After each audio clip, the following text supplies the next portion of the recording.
Hello, everybody. Happy Monday, and welcome to TMSM Weekly Live. As you can see, Scott is not in the co-host chair tonight, but I'm really excited to tell you that my friend Kimberley Bouchard is here, who is an author. And if you remember, we did an interview with you last year. That's right. But you did it from home. I did. And I get to be live tonight. I know, that's so exciting. And I do remember also that we chatted quite a bit, and we could have talked for hours at that point. Because I know. So we're really excited to have Kimberley here. If you were at the House of Mouse Expo or you watched any of the live feeds, then you know that Kimberley was a guest at our expo, and she was talking about her cookbook, which we're going to talk about. And she actually did a panel as well with some of our guests that were there who are also in your cookbook. So let's get started. We're going to talk about other things as well, like what's behind the cookbook, because that's a whole subject in itself, right?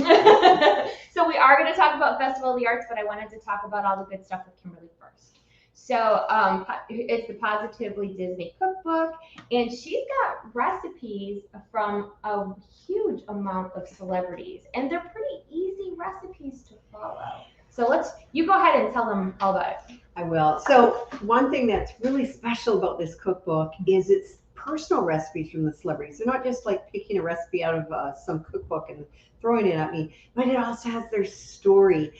And that makes it even more special. And trust me, they have to be user-friendly because I'm not a professional chef. So I had to be able to make these. And so easy to follow. You can see them. You're not like squinching your eyes up to try to read it. Trust me, they're easy and they're so good.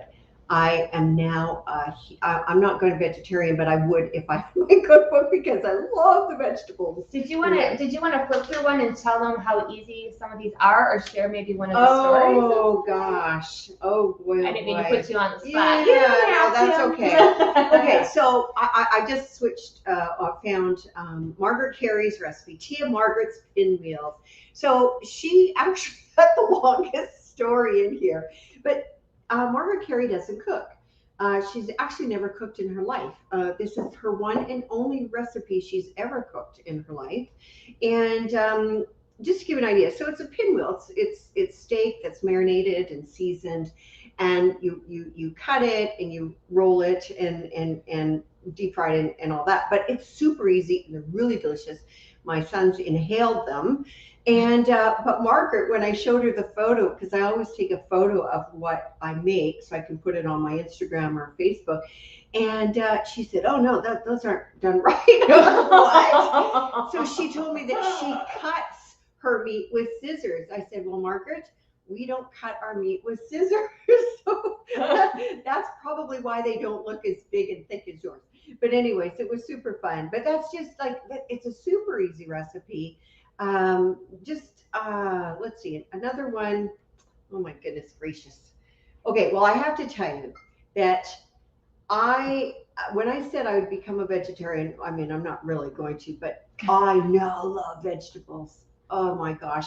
So the voice of Andy provided roasted orange carrots with orange zest and orange juice. Who would ever figure that you would put that on carrots? Oh my word. Woo, hallelujah moment. And our lovely Paige O'Hara, the voice of Belle, has this ginger garlic green bean recipe. And she used to only make it for Thanksgiving and Christmas. And she said, even kids will learn to love green beans. And I'm telling you, she makes it now regularly. And so do I. And it was great. At Thanksgiving, I did the roasted carrots and the green bean recipe to add to my traditional stuff.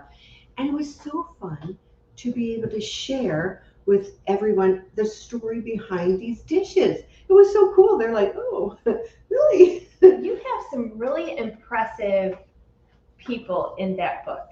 When I was flipping through it, I was like, "Oh my gosh!" You have recipes from Carrie Fisher and Debbie Reynolds that Carrie's brother provided you. I want to hear about that. Yeah. So Todd and I are actually friends. His story with Carrie is in the other series, the Positively Disney series, on the Star Wars edition.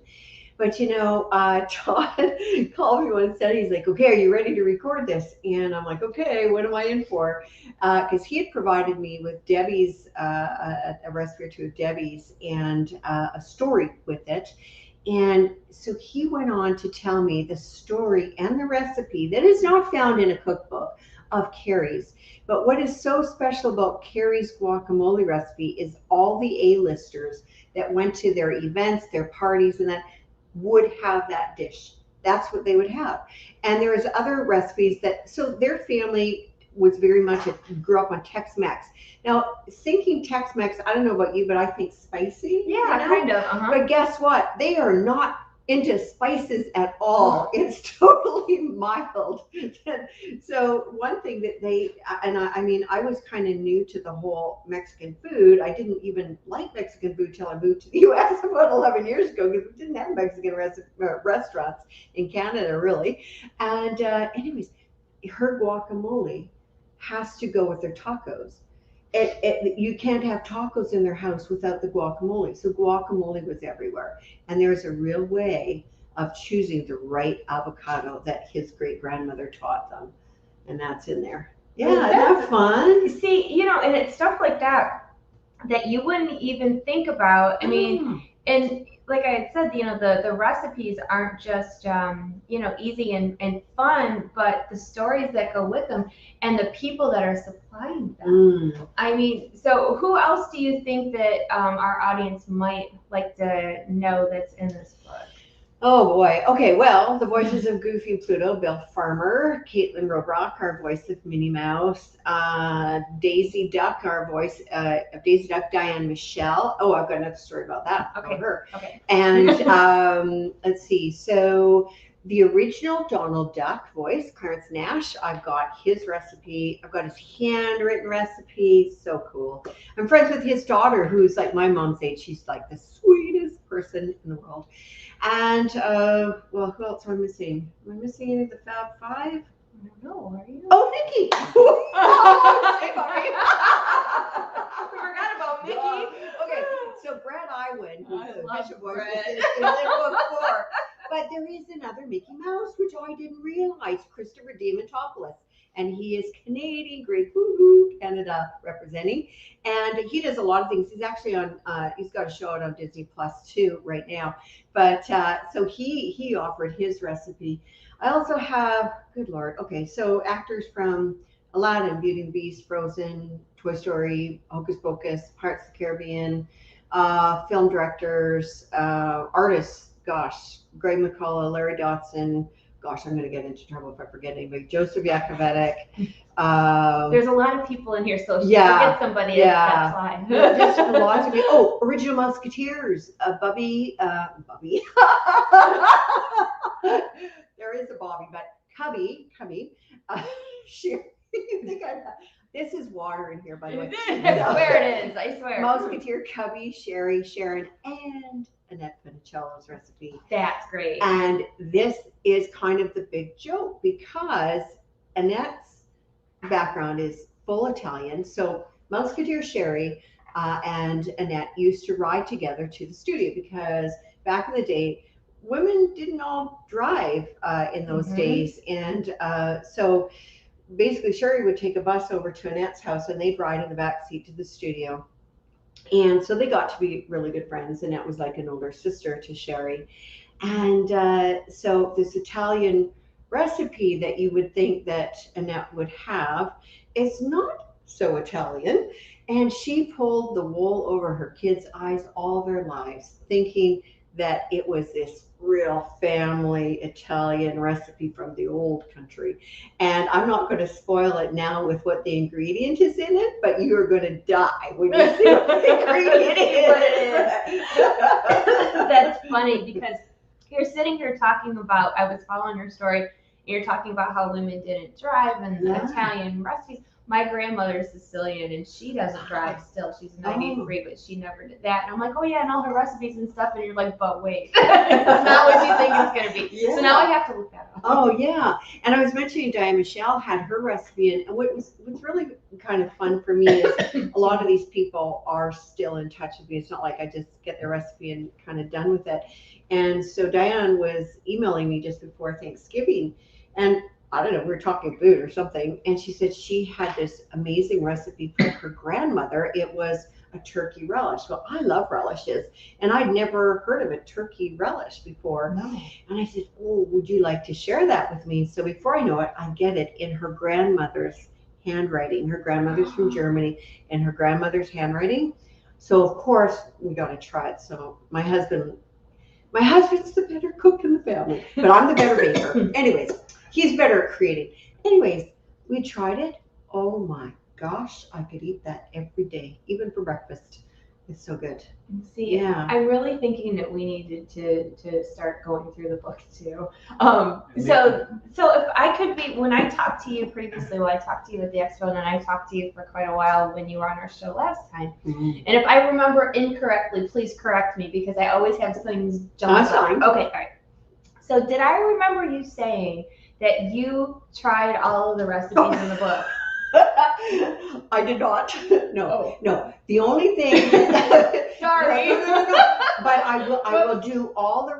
If I'm at a convention, any of the celebrities, because there's always at least 2 or 3 or 4 at the same convention I'm at. I make sure I do their recipes. Okay. I didn't have time to do. I was going to say that's a lot of recipes. That's why I was asking 110. Yeah, no. I couldn't do you've that. Been busy. Oh yeah, I'm busy, but yeah. So I've probably done about like 21, 22 recipes already, and I've made some of them twice because they were that good. So good, and they fit into whatever I was doing. But this was just before Christmas. We had the Christmas season, and I don't even know what today's Monday, right? January, whatever. I know, I don't know either. It's just lots of things going on, and so I try to cook what I can, but I will always make sure that I do the recipes of the folks that are in the conventions that I'm at, because I just want to give them the feedback, and I incorporate it into my presentation, which is super fun. Right. So you debuted this book at the House of Mouse Expo. I did, yeah. So how lucky are we that she actually debuted this with us at our expo? And she was talking about, people that she works convention circuits or UC with, and the same thing with us as well. That's how I got to know some of the people that were there, like Jason Marsden for one. But it was really neat to me to know that like Doug Jones and Margaret and and Bill, they were all guests at there for the debut of your book, and it just kind of all worked well together, didn't it? It was strange because I had no idea really, who was going to be there at all. I mean, I had all the recipes, things were going along, and then all this started happening. I'm like, well, wait a minute, that person's in the cookbook. There are no coincidences. I really believe that, and it was so really amazing. All the people.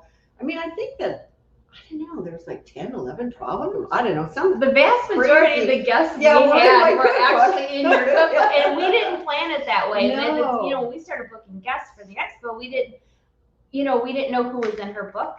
We didn't know, because she was debuting it. So it all just kind of was meant to be how it all came together, and how many people were excited to see that happen. And then everybody go in, during your presentation and take photos with you and be on stage with you. And I love that all happened for you.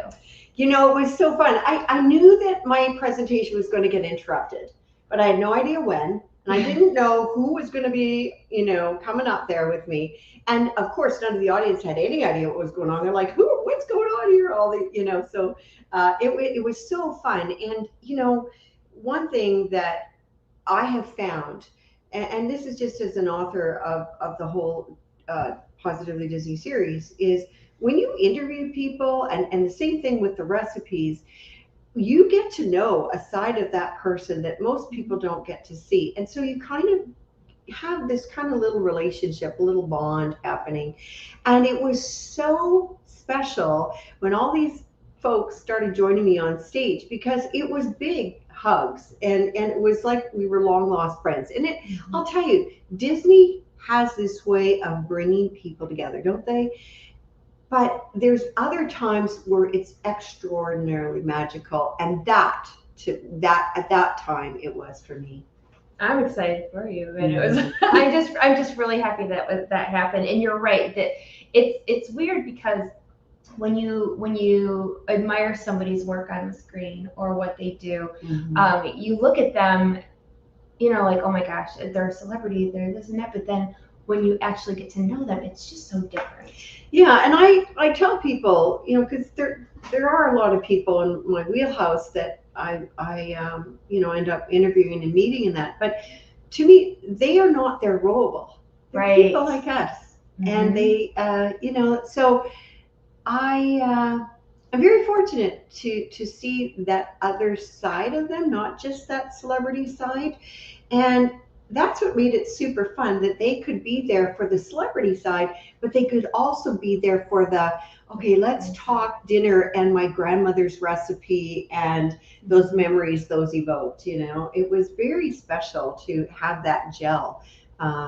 So yeah, and you get the best of both worlds doing it. I do. And it's funny because even for myself, I've gotten to, because of what we do through the Main Street Mouse, I've gotten to meet a lot of people that I never thought I would meet. I know, right? And it's like and then when you see them on the screen now or something, and it's like, it's just so weird. And I was trying to explain this to my sons, because you have boys too. Yes? I have a girl and 2 boys. Okay, so you have 2 boys. I remember you telling me that you had 2, like I do. And they're like, Mom, what's this like, and what's that like? And it's just so different, especially because we had the Hocus Pocus panel at the House of Mouse Expo, and you had worked with them as well.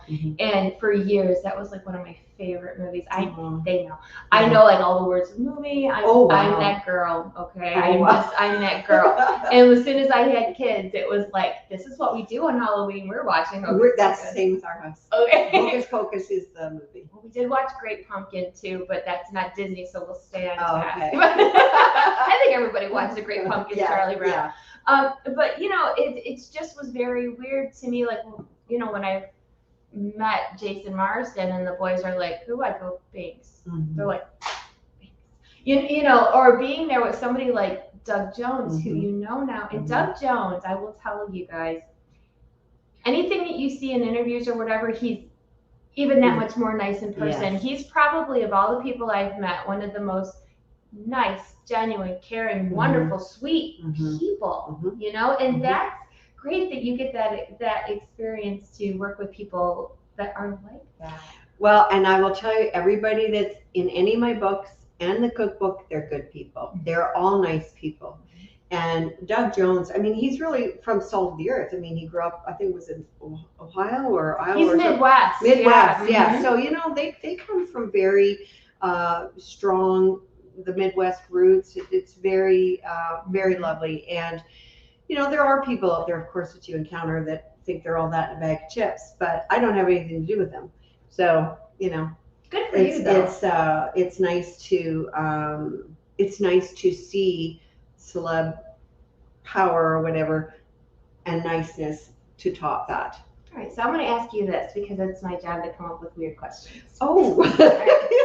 Okay. So, because all right, let me try to articulate it how I mean, if you can follow me, because they know I go off track sometimes.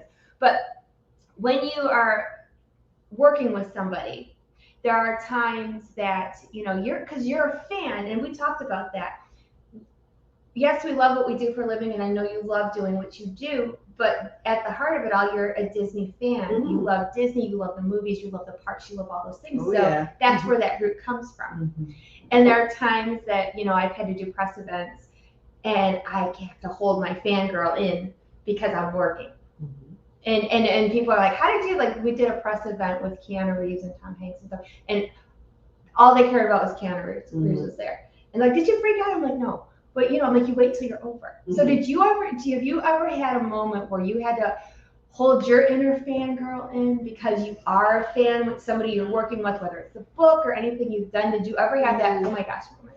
You know what? It affects me afterwards. Like I just like, oh, you know, because I kind of look at the person, and to me, it doesn't matter to me what they've done in life, because I know that's their role is not what they do. Mm-hmm. But it's kind of fun to be watching movies like, you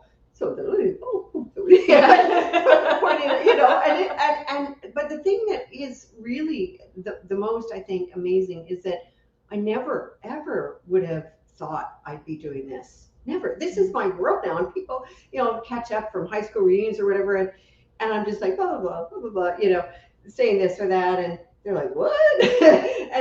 and to me, it's nothing. It's just what I do, and I love and feel very grateful that I can do that, and I am very lucky because I get to meet all the good people in the world. I really do. And you're a good person.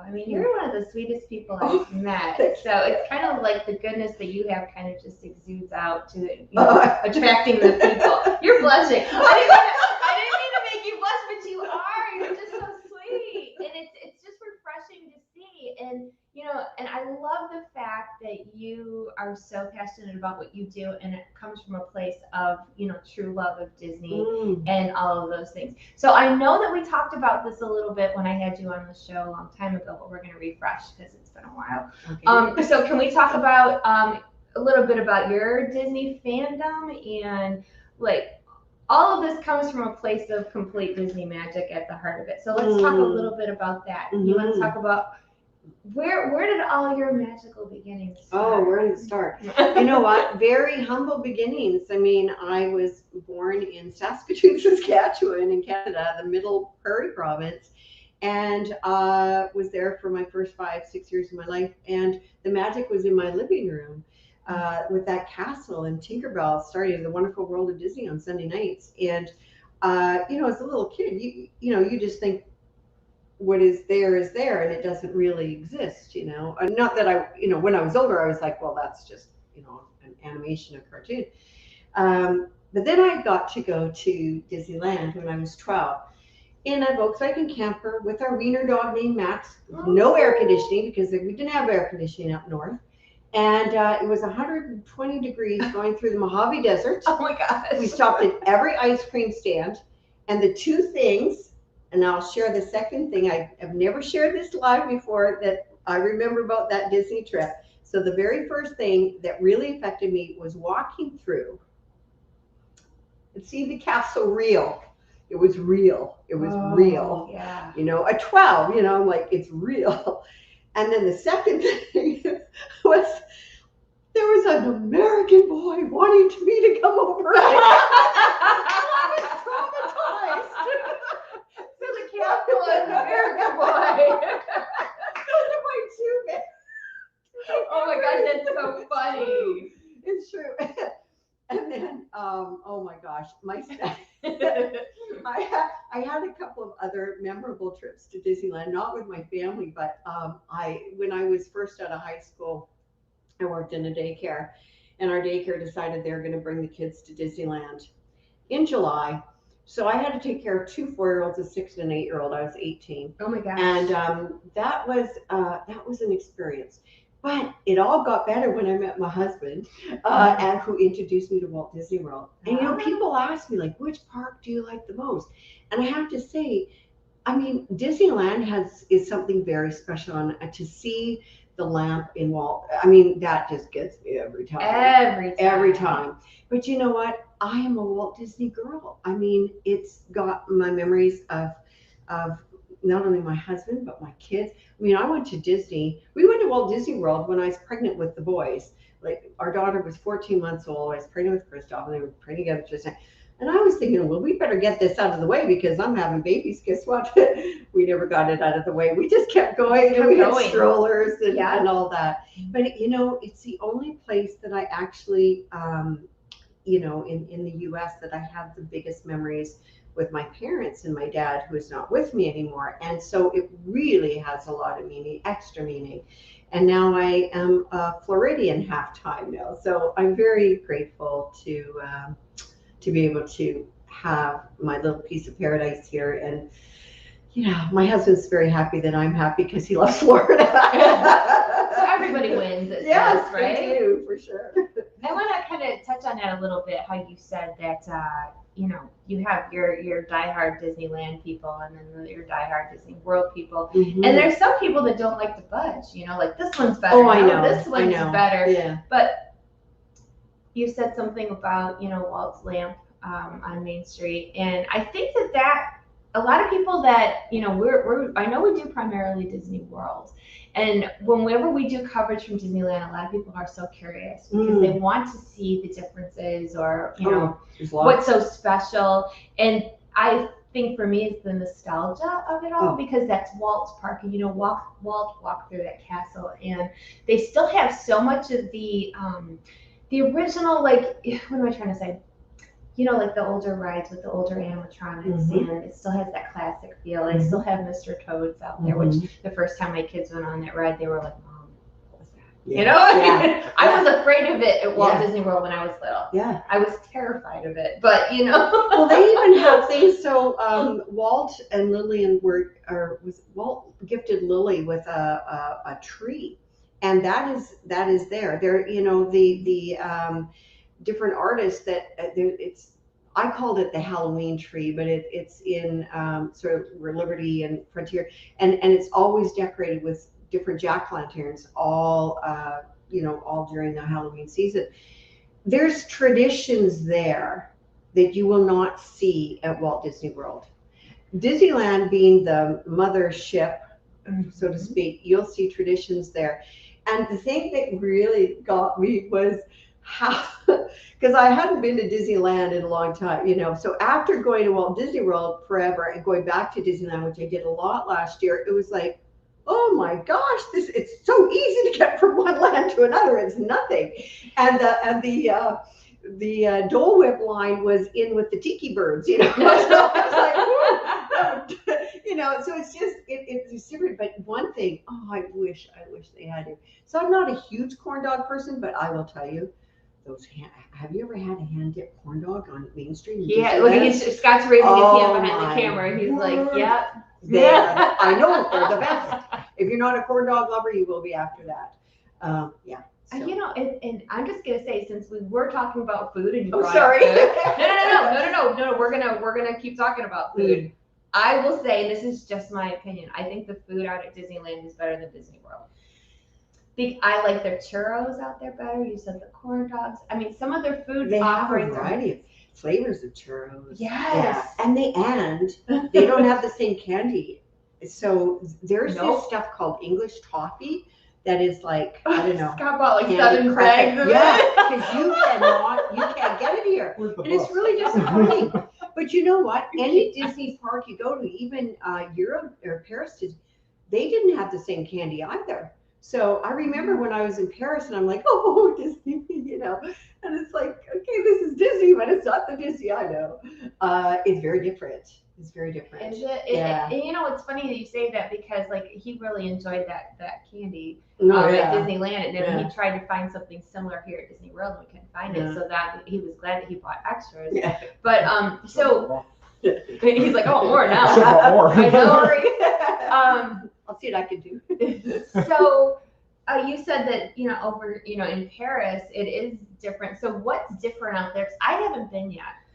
Well, they have different attractions, first of all. And they smoke around the parks. Do they really? Well, when I was there, they did. Interesting. No, I mean, they just have different attractions. I mean, they do have similar. So, for example, Space Mountain there has a double loop in it. Oh. And that was my kid's favorite Space Mountain out of the 3 parks. Pirates is different. That's so cool. You know, you will see YouTubers or whatever showing different Pirates of the Caribbean in different parks, which is neat. I mean, I really love the overlay at the Haunted Mansion. Garner Holt, he's been on my show before. He is in charge of the overlay at Haunted Mansion, and Small World.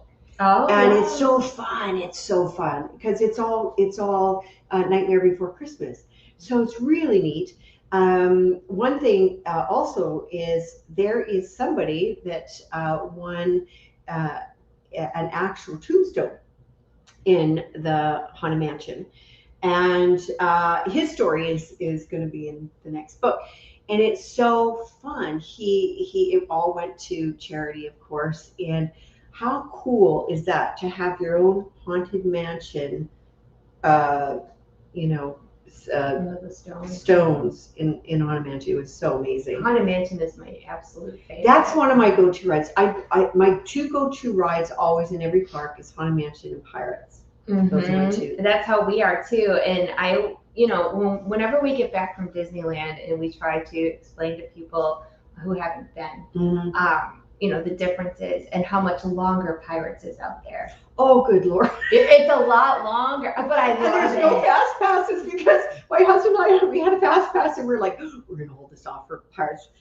So it comes to the end of the evening and we're like, yeah, look at that crowd. And we're like, where's the fast pass line? And they're like, there is no fast pass line. It's like, oh. Their lines seem to go fast out there. I mean, every time we've gone, maybe it's just the time of year that we go. It's not so bad. You know what? It's a bit deceiving because we're used to seeing lines that can go outside the building. We know darn well that they're really long inside. Yep. But the very fact that they don't have the same amount of space in Disneyland. Right. So when you see a massive line outside, it isn't really too bad. Nope. So yeah. No, and I love that the Pirates is different out there. I like it better. And I also, one thing that we've talked about many times, because I love Disney history, and the Hatbox Ghost, and I love the story of the Hatbox Ghost. How he was scary. He showed up, disappeared when they first opened the attraction at Disneyland so many years ago, and then when they put a version of him back in that attraction. You know why he disappeared, right? No. So I know the Imagineer that worked on it. Ooh, do tell. Yeah. So basically, sometimes you think and visualize, have a vision before the technology is available. Okay, and that's just actually what happened with the Hatbox Ghost. It just wouldn't go off as it was supposed to. That's right. So they removed it. And then my friend Jeffrey Shaver Moskowitz, that was one of his first Imagineering projects on doing the Hatbox Ghost. And he actually grew up in Florida. He lives in California now, actually not too far from friends of mine, and really nice guy. Those Imagineers, there's something special actually. But yeah, so they didn't have the technology that they needed to do that. To do the effect, face and in the box. So they certainly have it now. Oh my God, I love him. Yeah, it's really cool. I love him. The last time we went, our Doom buggy stopped right in front of him. Oh, perfect. I was so excited, I almost jumped out the Doom buggy. I was like, I'm gonna be banned. But I was like trying to grab my phone, because I know that we only get to go there maybe once a year, and it's usually to cover for something. Sure. We were there for Avengers Campus. Oh yeah. And I'm like, oh my gosh, I'm recording it, and I'm just loving every second of it. And and every time we go back to Disney World after that, when you go through the attic and the bride's area, and there's that empty spot right there that the Hatbox Ghost could fit. And then there's the controversy of, the Disney historians. A lot of people in Disneyland don't want him at ours because that's ours. He was ours. It's just so funny how Disney. Is that really why they're not bringing it? I don't know if that's why, because I know I had heard through the grapevine a few years ago that they were talking about putting a Hatbox Ghost for the 50th at Disney World, but that didn't happen. No, yeah. And that could be many reasons at this point. Yeah, yeah, obvious reasons. There was no way that anybody was going to predict what was going to happen down the road. No, this was like 5 years before the 50th. Right. So I mean, I personally haven't lost hope that maybe, but then there's room. I mean, I think it's it just needs there. a certain team pushing for that, and we get it. But okay, you're a softie when it comes to Disney. So how would you feel like? Do you think I kind of get what the Disneyland people are saying because it's something special for that park?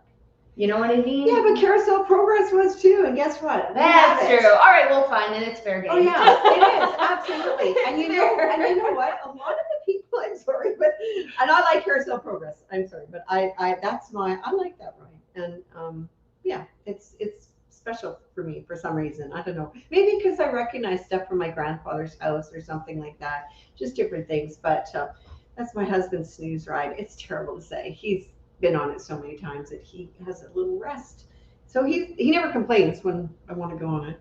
And my family's all for it, so. And, you know, and the air conditioning when it's really hot outside, it helps too. Oh yeah, and you don't ever have to really wait for it too, You which is don't. nice. And you know what's funny is you were talking about seeing things that reminded you of you and your grandparents. And when they get to the last scene, which is that supposed to be the 80s? Yes, I think so. Or early 90s, I think. But I noticed little things because you're sitting there long enough to pay attention, Oh, yeah. you know? Yeah. And I'm looking at the daughter, and she's got her jeans rolled and pegged up with the scrunchy socks. I'm like, oh my gosh, I'm like, that was me when I was a teenager. Oh, and you know, like the video and the mom's hair and the sweater. Yeah. You know what I would love to see? I would love to see them throw another room on there. Oh, for sure. And they could, because there's that whole blank, you know, when they're bringing you over. Yep. Yeah. Wouldn't that be cool though? That would be. And then just have something else there that goes past Bring that us into this 1990 or whatever. 21st century. Yes, I think that would be really cool. But then You gotta get on it, Michelle. if anybody's watching, can you do that? But I think that's really cool. So I wanted to ask you before we start talking about the Figment mess from the other day. It's not a mess, just things. Not him, just the frenzy. I kept using the word frenzy because it was a frenzy. Absolutely. Oh my word. So you were talking about favorites. I'm going to ask you one more thing. So what is your favorite attraction thing, whatever, about Walt Disney World now that you are very familiar with that? My favorite? Okay. Okay, how about narrow it? I'm sorry, I'm laughing because I Like have everything? favorite. Like everything. What do you particularly enjoy? You know what? Well, oh good Lord, Michelle. Sorry. I know, I'm sorry. I love it all. Love it all. But you know what? I have to say, I love the Ratatouille ride. Oh, I love it. It's so good. I like the music that plays in it. Oh, I love it all. I love it all. And the thing is, so my husband's French Canadian. I speak French. So it's really just kind of got a little special thing to it for us. Of course, Rise is amazing too. I mean, and I have to say that, you know, I don't mention this often, but Flight of Passage is still one of those.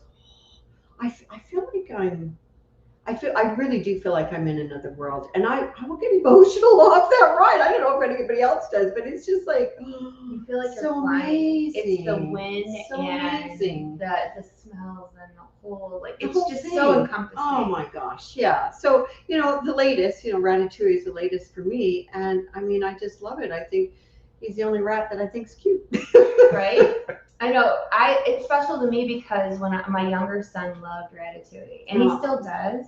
But he went through a season of Christmas where he wanted Ratatouille everything. Oh. So when they opened the ride here, I had to get him on it because it just, and he's in line and he's humming the theme. Oh, really? So he can hear it. And I'm like, my mom heart is overflowing. So I'm like, oh, because you know what I bought? What did you buy? I bought the jacket. The chef jacket? You know, I did buy the chef jacket. Good for I gotta you. do some stuff with this people, and I'm like, I'm not gonna wear an apron. I'm gonna wear a chef jacket. They have the hat where the rat comes I out the know. top. I'm not. That would be a little too much. Too That much? would end up in the soup. Too much.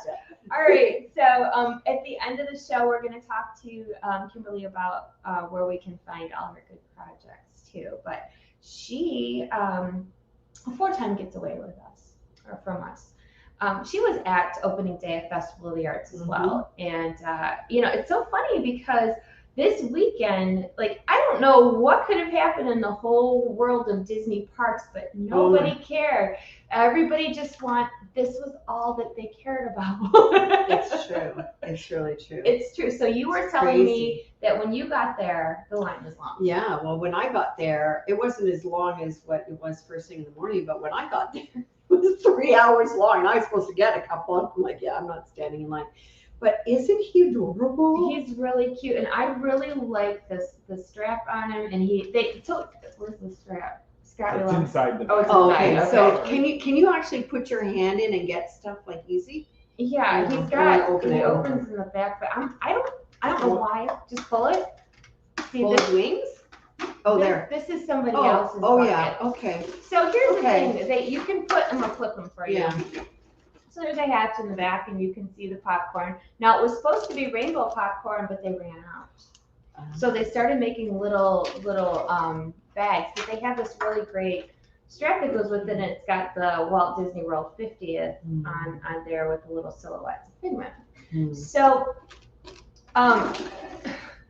we were there all day, and I had a friend that wanted a bucket, but she had deleted her request, let's say, when she found out how the line was. She goes, I take that back, you're not standing in that line. So when I was there at one point, and cast member said it was around 8 hours to wait. Insane. And people were there. And like we had talked before the show started, I think a lot of the reason that is because normally when Disney puts out like a popcorn bucket, they're sold out. If it's okay, let's use 50th anniversary merchandise for an example. People were in, not I'm saying that it wasn't a good thing, but people were in there pushing and trying to get this merchandise, and it was gone in a couple of hours. So I think maybe people were still thinking about everything that just happened in October, and if they need to get it, they need to do it quickly or they're not going to get it. Well, and the crazy thing, I was looking at these people in line for 3 hours when I got there, and I thought, what if those people, the last 10 get there and they're sold out? Can you imagine? I couldn't even imagine. No. But as the case is, that's not going to happen. Well, right? Apparently. that we know of. So the next day I was watching online because people were wanting to know updates. It was almost like everybody was doing a watch. So how long is the line now? Yeah. And then the next day it was roughly about 2 hours. And then yesterday I went to get this for my friend and then get one for a giveaway. And we waited in line about 45 minutes. Yeah. I probably would have done that. Probably. And the weather was cold. Yes, it gets cold in Florida. And it was raining when we got there, so I think that helped. But when we left Friday night, it was very chilly. It was about 7:30, and the kids were cold. Everybody wanted to go home. And that line was... It was still on. It started, so for those that are unfamiliar, the food kitchen that these were at was the Pop Eats booth. And that's across from the Starbucks. Now, that line went from the booth all the way around the water, you guys, up the middle. And at one point, it went all the way to Mexico. Now, really? Yes. Oh, I wasn't there when it was That's crazy. No, and wow. I get it that people, really want what they want, and they were afraid it was going to be just like the 50th and sell out. But when we were there yesterday, we were seeing how they were doing things because, like, we were standing in line, and they were pulling out these big cardboard boxes full of them. Now, they did run out of the rainbow popcorn, but they had a line system going where you pay at the booth and then you take your ticket over and pick it up to try to get people through. But it looked like they had quite a bit. I don't know if it's going to last the whole festival, but I mean, so all I'm saying is there is hope. Right, and I would think go there early, because even the artists that wanted one, they're like, yeah, we're going to have to go there early in the morning because they can't really go anywhere, and they definitely can't stand in line for a bucket. No, so being that you didn't spend your whole day in line for a bucket, what did you try anything good to eat? Did you go to see anything good in the art booth? Well, I wanted to say hi to all my friends that were there, actually, because it's rare to get everybody in the same area at the same time. And so, yeah, I just had a great old time visiting with my friends that are in the festival and checking things out, buying stuff. Since I have a Florida home here, I get to buy some things for it, and I don't have to worry about carting it back to Seattle. Well, that's a plus. That was fun. Yeah. No, so it was really fun, actually. But I was really surprised at how busy it was. It was like I took a photo of the crowds, and I'm like, because anybody can hop after 2. And I'm thinking everybody's hopping from the other parks into that park after 2. It was insanely busy. It reminded me of how things used to be for opening weekend of Food and Wine. Oh, yeah. And usually the art festival is not this bad, but I don't know if everybody's just ready to get back to normal and get back to doing the festival. Well, I think so. And I think they, these artists will sell out of their stuff, and they can only guess how much to bring. I mean, Well, it's yeah. like anybody that has any product, they just kind of take a guess. And I said, what happens when you run out, Right. But, and I thought about that too, because normally the Art Fest is the more low key, relaxed, not too It was busy. not. It Not was this year. packed. So hopefully they brought a lot of extra supplies or can get extra supplies, because it is definitely different this Oh, year. it is. And you know what I have to say? It was very festive. It was. Yeah. It was fun. It I had was. a really good time Yeah. walking around. The mood was very positive Yes. and upbeat. And sometimes you go to these festivals and people are a little bit grouchy, they're hot, they're crowded, they're this and that. And the weather was beautiful for opening weekend. Nobody, it seemed like everybody was just happy to be there. Oh, absolutely. And that was really nice. I had a great time. Yeah, both the artists and the guests. Yeah, it was wonderful. Sure. And it's nice to see some sort of normal, that people are out and having a good time again. And it's smiling. You can see smiles. And even the people in the popcorn bucket line were smiling. I don't know how. Well, I don't know. They must have tag teamed it, or I mean, that's probably what they did. But I can't imagine. It's funny because I was teasing my boys when we were walking in, and they saw the line go all the way around the water, and I'm like, okay, like who wants to take the first shift? And they're like, they thought I was serious for half a second. They're like, really? I'm like, but that's probably if there is a family there and they have like one day, what are they going to do? Have maybe somebody bring somebody along that doesn't want to do anything and have them like somebody that really doesn't care about the food or doesn't care about the ride. Yeah. Just and what's interesting is I was putting out updates about popcorn line, and those posts went crazy because everybody was so fascinated because they've never seen anything like that. Yeah, and he's so darn cute. I mean, isn't he? And he's big. He is. You know what's funny? I think he was going to be. So many people say that he's big. Well, look at him. He's enormous. He is pretty big. But it was very interesting to see the dynamic for what people are willing to do to get like a favorite product. Yes. So let me ask you this. Uh-oh. Is there anything that you can think of on the top of your head that you might wait in a line like that for? Oh, good Lord. Or just even a maybe, you'd consider it. Doesn't mean that you would do it for sure. Maybe for a special purse. Oh. Maybe for a special Harvey's bag, but then I know the Harveys, so I would wait in line. But you'd be like, I just want this one. I bought the Haunted Mansion set. Oh, did you? I did. Yeah. Like maybe. Like I'm just saying maybe I'd do that. But I do want a couple of these little guys. My daughter, when she was younger, she did a little mold. She did a sculpture of. I did a very good job of Figment that I have stored in my little Disney, curio cabinet.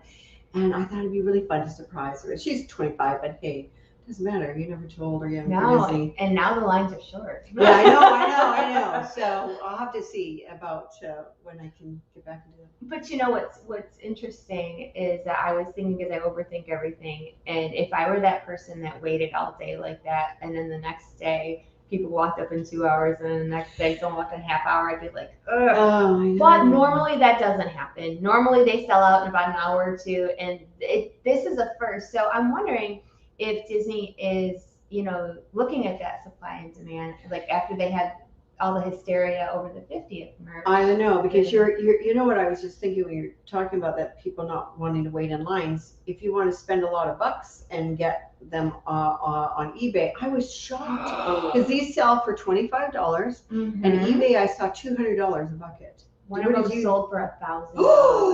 $1,075. What did you see? $1,075, and then they also paid $9 to ship. I couldn't believe they added $9. Shouldn't you just throw in the shipping at that point if you're spending? Now, guess what? Disney's going to think this is not. We need to charge more. Right? That's crazy. Yes. And oh my good Lord! Now I've heard everything. Right? $1,000. I can't even imagine. I mean, I was trying to talk to the kids, and I was thinking, is there something that I would wait in line like that for? And I'm a huge Rapunzel fan. She's my favorite. And if they had a really fancy Rapunzel bucket, I might.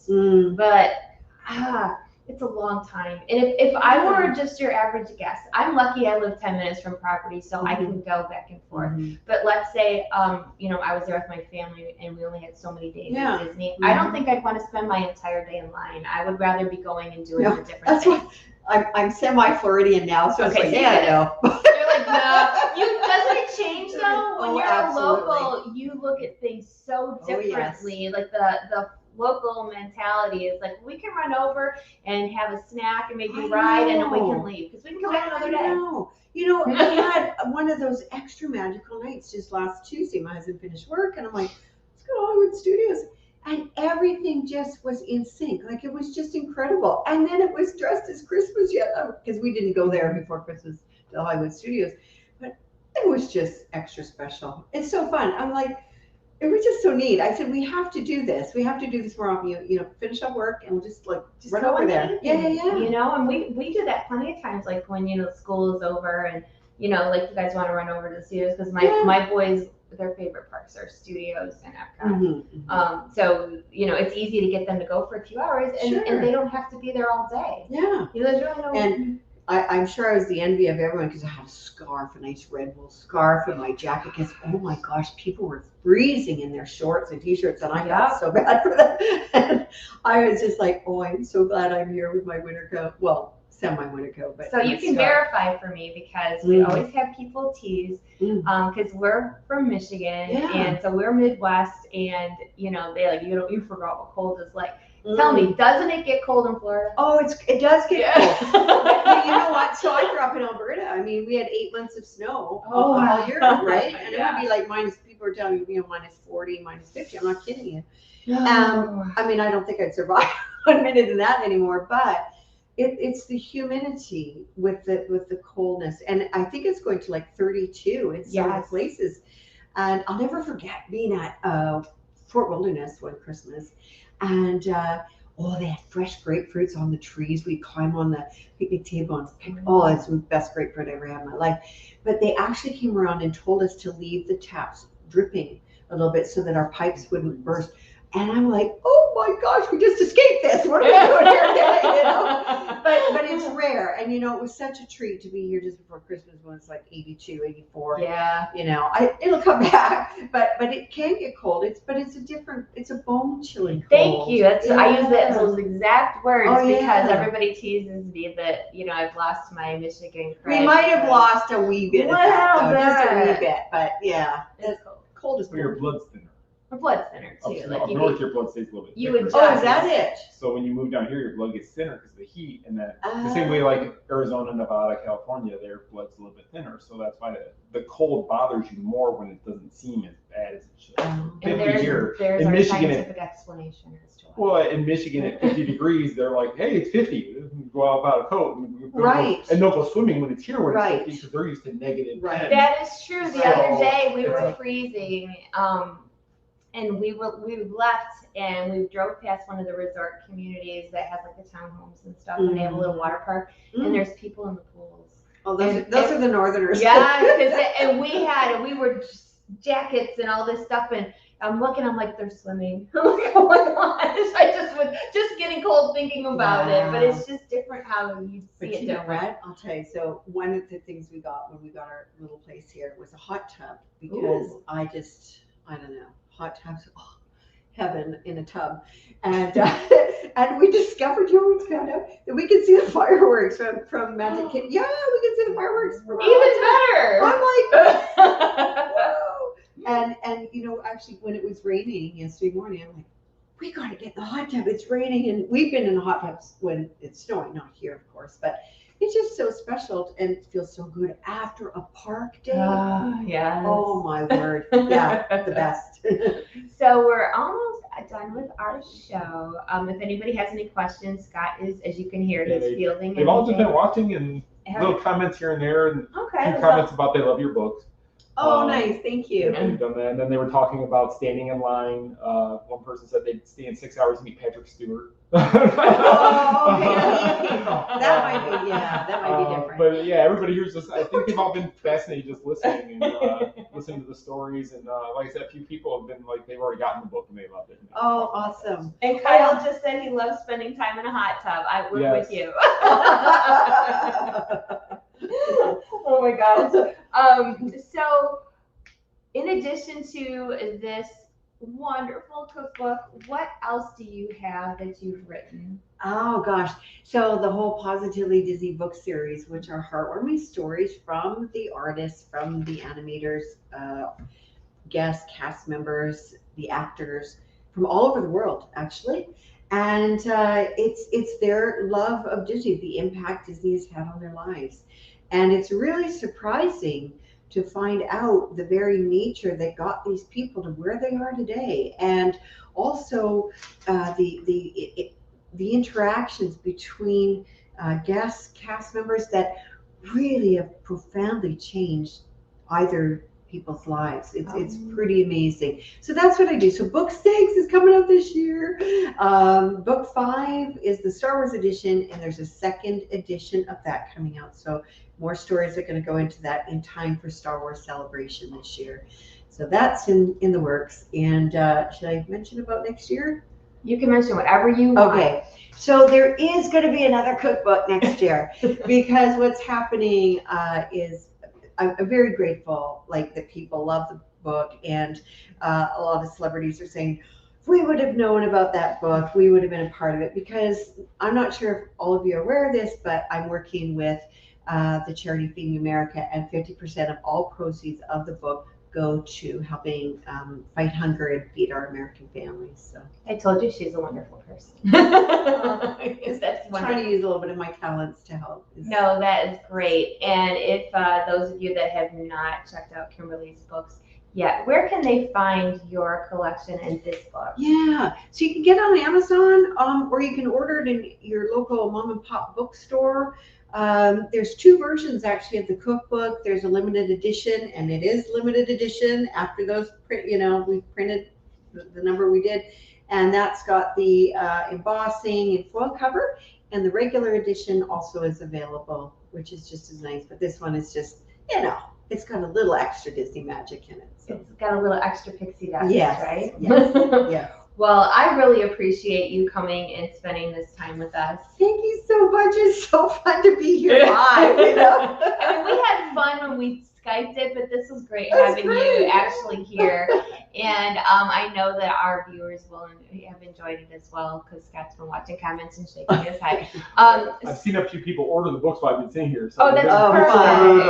Alicia just said I ordered the cookbooks for my sister and myself. Sarah, books ordered. Oh, thank you. That's wonderful, because definitely easy, fun recipes from some of your favorites, and Kimberly did such a wonderful job. So definitely look up her Positively Disney series, and this book is great. And again, thank you so much for joining us. Thank you. It's been an absolute pleasure. We could talk here all night. We really could. We could do a marathon. Maybe one day we'll do like a 12-hour marathon for charity. Wouldn't that be fun? Yes, we'll just get coffee. We'll just sit here and like just. It might be a little interesting towards the end. It would. See, our audience is used to having some up and down and a little bit of crazy, so they love it. They would go. Wouldn't you? I'd be into that. Oh yeah, it's great. So thank you guys so much for tuning in. I hope you have a wonderful week. And again, thank you, Kimberly. And I will see you guys next Monday back with Scott. So have a great week, and I'll see you.